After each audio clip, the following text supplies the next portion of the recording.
we go. I love world building, and I love games and stories that go through fantasy worlds. Wizards of the Coast and the Jim Henson Company were both fantasy world builders. It makes great sense for us to come together. I have a slightly early cut.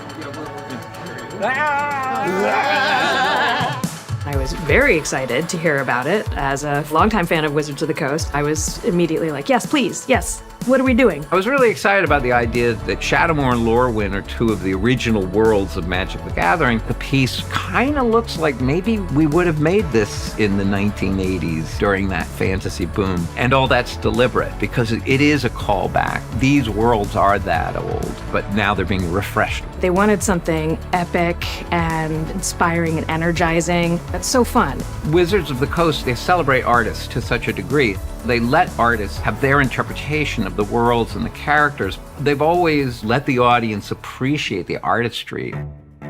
Going back to when Jim explored the fantasy world with Dark Crystal and Labyrinth, most of the characters that we do are fantasy-oriented. And so there's a definite similarity there with Magic the Gathering. One of the most important aspects is the design. That becomes the benchmark and the blueprint for everything else. David Meng, the character designer, is one of my very favorite character designers. I did a whole bunch of rough pencil sketches, and then we just kind of honed into ones that everyone liked, and I painted these up. It's just been a lot of fun because it's a character. If you just try to be cute, like kids' toys, it's not going to be entertaining. It's not as interesting a character. You need that slight weirdness, that slight quirkiness, slight unexpected, what does it mean-ness. I feel very lucky that we've got such a great team here at the Creature Shop. Everybody's at the top of their game. We grew up loving the movies and the TV shows that continue to inspire us, fans of the work as much as they are real great craftspeople. John Criswell is the animatronic designer here, and he's probably one of the best animatronic designers out there. He has a deep understanding of what is required to bring a character to life. We love eyes. Eyes are cool. Certainly beats working for a living. The whole face builds around the eyes. It has to have that spark of life. In charge of the puppet fabrication was Scott Johnson. Scott Johnson is a master puppet fabricator who has to bring it all together so that it works well as a puppet. I trust the process nowadays. Back in the day, you'd get stressed out and worry and you'd be anxious about it. But now I just trust the process will give us what we want. And in this case, it did. 3, 2, 1, go. There you go, that's better. When the puppeteers came in, that was the first time really that they'd had a chance to explore the possibilities of their character, so that when we do get in front of camera, everybody is ready to go and it's all working well. It was really fun to watch these guys really step up and go, let's do it better than ever. You know, you're creating a character and then bringing it to life. I mean, giving it life, you know, it's rewarding.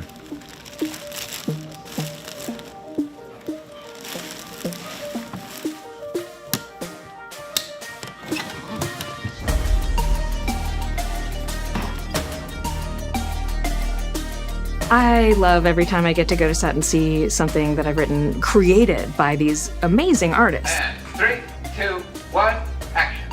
Good day, Lorwyn. It's always day in Norway, friend. And it's always a good one, Moira. Shadowmoor, Lorwyn, these characters, they've never been realized in 3 dimensions. People will see these Boggarts and you can tell that they've been created by artists and dressed by artists and manipulated by artists. Nowhere in the world is there a shoot like this going on today. This is totally 100% unique, fabricated out of nothing, thin air. That's just the best kind of fantasy there is. Building worlds together, that's what Magic is all about. I mean, I grew up with Magic the Gathering. It's been a part of my life forever. To do something creative and make something really special, this dream come true stuff right here. What? Anytime I'm on set, I feel really lucky because it's always like people who are really, really good at what they do, all being brought together. It's pretty magical.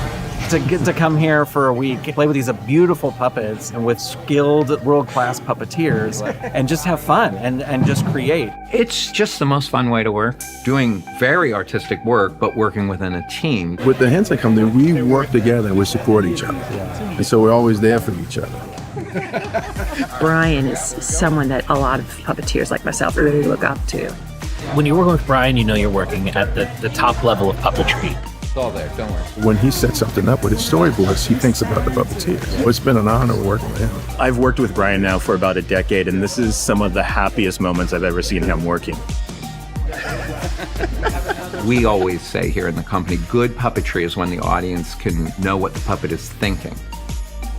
You're willing a character out of yourself. We're not even thinking about our hands anymore. Once we're going, that's when the character becomes suddenly utterly believable and alive. That's good puppetry. But what bones do they crush? What kind of breakfast mush could I find out on that dark, bright other side? Other side, other side. Shred it, Greg. One light, one dark, two worlds a world apart. But somehow in our dreams we share the sky. It's an oddly powerful piece. Big, passionate ballad type rock opera. It's fun. Higher and higher and higher into the sky. Play back. Let's look at it. There's no way you can fail with this, with the Jim Henson Company, with Wizards of the Coast. I think this is one of the top collaborations I could even think of. I sincerely hope that the fans of Magic the Gathering find that this little music video is a fitting addition to the Magic the Gathering world. I would hope that they'll say, oh my gosh, it's really nice to see what the Jim Henson Company did with the world of magic.